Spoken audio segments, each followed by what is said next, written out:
Hello everyone, welcome. I am the Moral Atheist, and today I will go over a video by John Feuerstein. So his video is titled, "Oh Mr. Atheist, allow me to nail the coffin shut on evolution without even using a Bible." This is going to come up a lot, and I'm going to point it out every time. Atheism does not require you to believe in the theory of evolution. Therefore, you cannot debunk or disprove atheism by debunking the theory of evolution. They are two separate ideas. Alright, let's get into this video.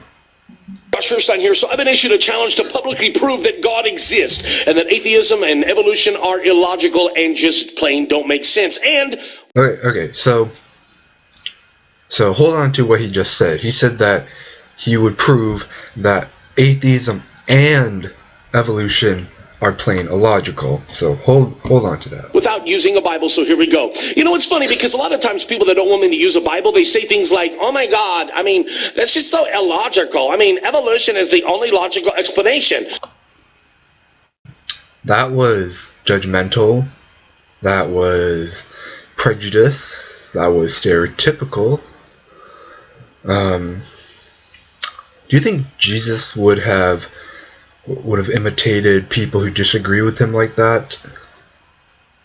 Kind of destroys your credibility, Mr. Feuerstein. But let's really look at how logical evolution really is. I mean, imagine that you've never read a history book, and all of a sudden you're driving through South Dakota and you see a mountain with 4 big faces on it. Well, we know it's Mount Rushmore, but say you didn't. And say all of a sudden you see it, would you just assume that that was a product of evolution, that the Inanimate objects like mountains don't evolve. So people who correctly understand the theory of evolution would never ask themselves, did that pile of rock evolve into anything?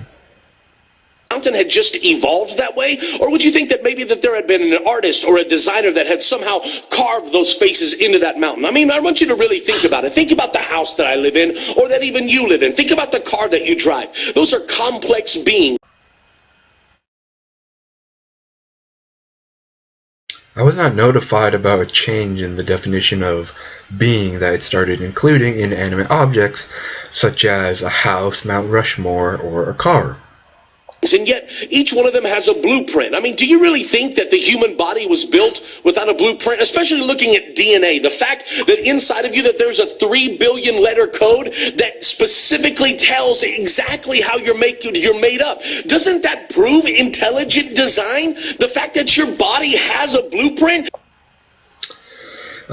So there's a very popular response among Christians to the question along the lines of, how does the death of a 9-year-old child fit into God's divine and master plan? And that response is, God works in mysterious ways, or we humans cannot begin to understand the infinite wisdom in God's master plan. So let's apply this to this situation. Us humans cannot begin to understand how DNA came to exist because it is so complicated and way outside of our mental understanding. How can it have a blueprint if it doesn't have a designer? I mean, think about the earth that we live in. Think about the fact that it's 8,000 miles in diameter. Think about the fact that it's 93 million miles from the sun. If it was any larger, well, the air would be far too dense and turn into water and cover the earth. If it was any farther or closer to the sun, we would either freeze or we would burn to death. Think about the fact that it's tilted 23.5 degrees, which allows us seasons. Think about the fact that it's the right distance from the moon, that when it spins, that it's able to control the tide. Alright, so there is a theory called the multiverse theory, and it states that there is a universe for every eventuality or choice or probability or outcome. So in terms of the Earth, simplifying, there are 360 degrees in a circle. So the theory states that there are 359 universes, discounting one because 360 would still be 0 degrees. There are 359 universes, and each one has its own Earth And in each one, the Earth is tilted 1 degree more, so it just goes down the line. And again, simplifying, none of the universes but the one where the Earth is at a 23.5 degree axis tilt can humans survive in. So there are no humans.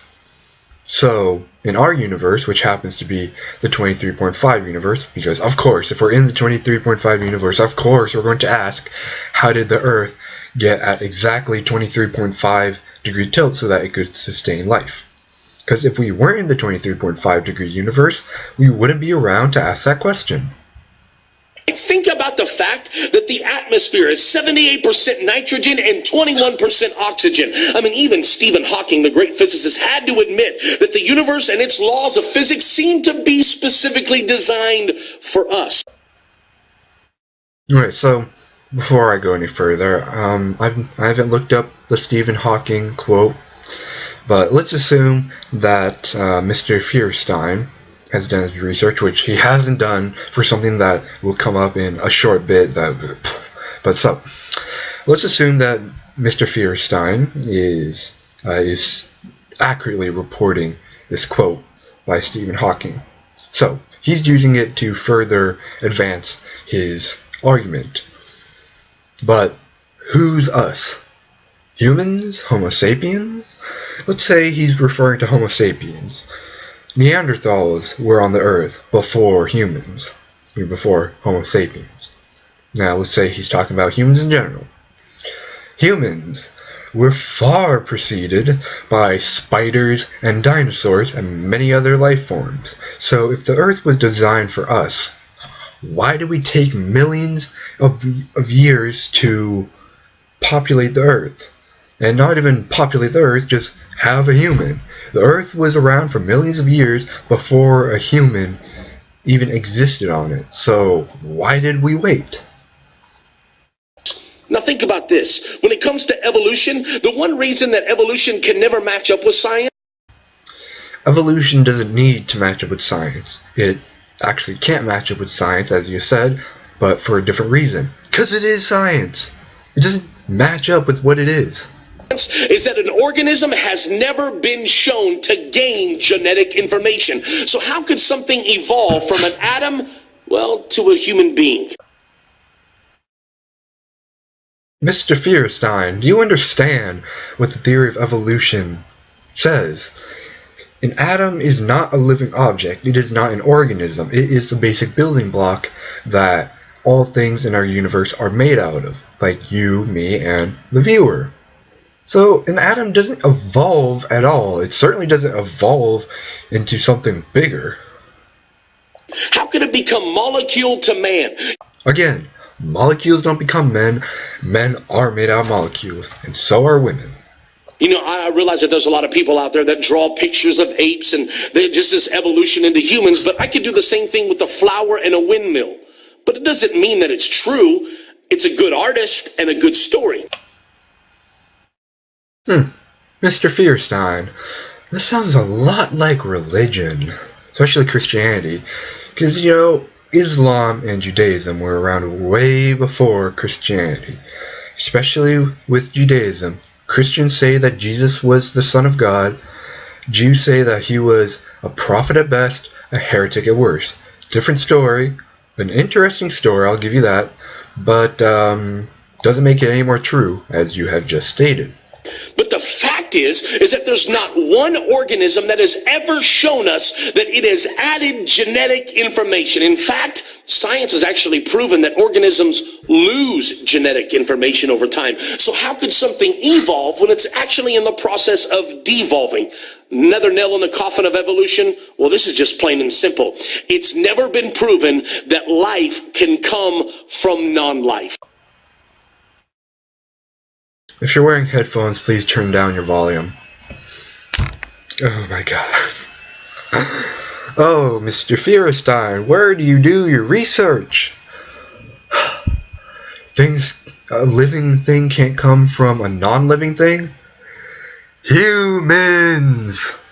We come from the human egg. The human egg is not living because there are 7 criteria for for an object to be living. One of them is that it reproduces. In other words, it can make more of itself. It doesn't have to be solo, like humans don't reproduce with one human, but it needs to have some system for reproduction.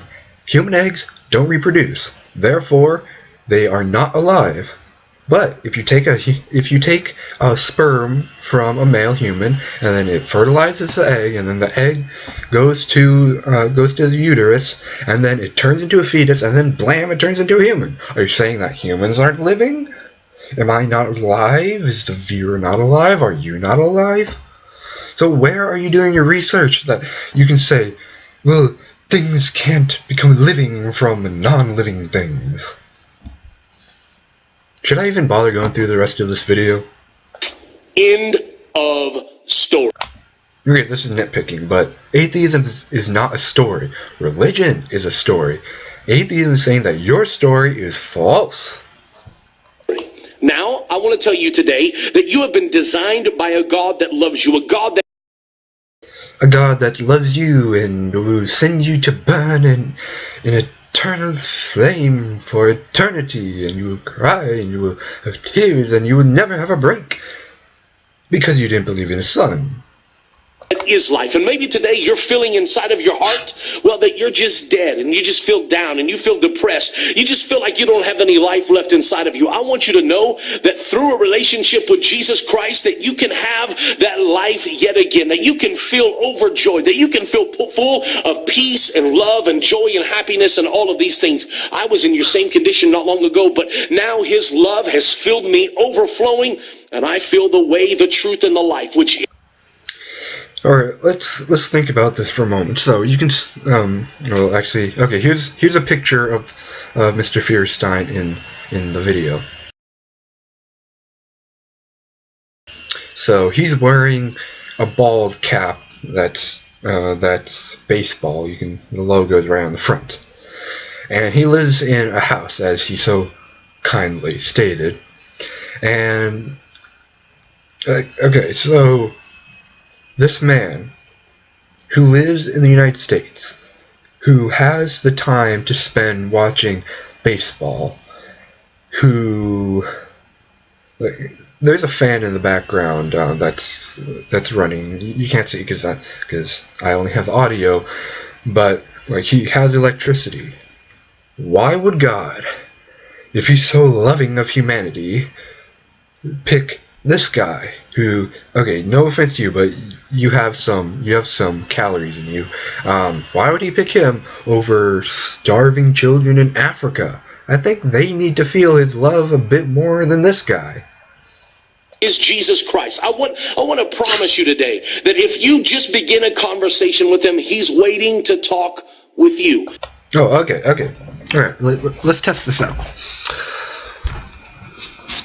Dear Christian God, I am an atheist, but I do not have any animosity towards you. I don't have any anger towards you. I just find that the Christian and all religious arguments supporting claiming that God exists are insufficient to believe that their claims are true. But the best way to prove to me that you exist is to actually reveal yourself to me, which I know that has been a rare thing recently.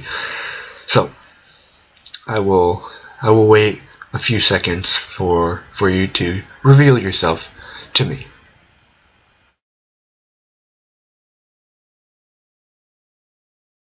See? Nothing. Alright, let's continue. He's waiting to have a conversation that I promise is going to change your life. So God bless you. Have a great day. If you agree with me, please take... Okay, the rest is just social media spiel. Alright, so, what are your thoughts on this video? Mr. Feuerstein's video and mine, I suppose. Don't forget that if you would like to see more, even if you're an atheist or a Christian or a Muslim or a Jew or any other religion, if you want to see more of these videos, don't forget to subscribe to the channel, because that lets me know that people want to see more of them. I don't like doing things that are going to be useless, but alright, so post your thoughts in the comment section below. Subscribe to see more of these videos, and I will see you guys next time.